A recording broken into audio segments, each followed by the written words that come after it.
النهاردة تاني مباراة لنادي بيراميدز. فاز بنتيجة 1-0، بس المستوى رديء جدا، واحنا اساسا الاسماعيلي عارفين مستواه عامل ازاي. بس فاز بيراميدز، فاز وخد 3 نقاط مهمين طبعا. بس مستوى بيراميدز مش هو بتاع مستوى بتاع السنة اللي فاتت. السنة اللي فاتت رأيي ان هو اقوى، او لسه المكنة ما عملتش قوي، ما اشتغلتش قوي، او يعني و ايفرتون مش اللعيب لغايه دلوقتي، لسه مظهرش. لسه ايفرتون اللي القوه اللي كان جاي عليها لسه مظهرش. الحاجه التانية اللي تقلق منها الفريق المصري قوي جدا وشغال تمام. تاني ماتش على التوالي يكسب 3-0. الماتش اللي فات كسب 3-1، والماتش ده كسب 3-0. الفريق المصري المدرب بتاعه تونسي، مش عارف اسمه الحقيقة، بس مدرب باين عليه ان هو تقيل. ومصري فريق باين ان هو هيبقى من الاربعه الكبار.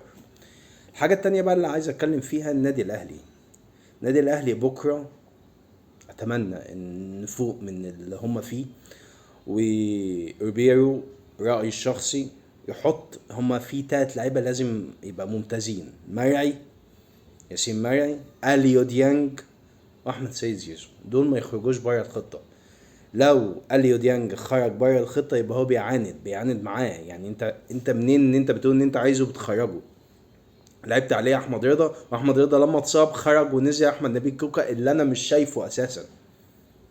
فارجو ان الاهلي يفوق، يكون بكره تشكيل مثالي، واللي المفروض يكون فيه اليو ديانج، ياسين مرعي في الدفاع معاه اشرف داري، ده المفروض يعني.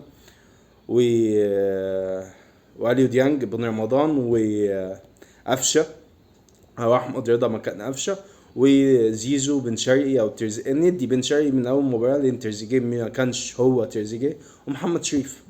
وخط الدفاع اتمنى ان شوبير يكمل وينج يمين. يعني ليه ما اديش كريم فؤاد وينج يمين، باك يمين اقصد؟ ليه ما اديش كريم فؤاد باك يمين ممتاز؟ وياسين مرعي واشرف داري ومحمد شكري، ما عندناش غيره.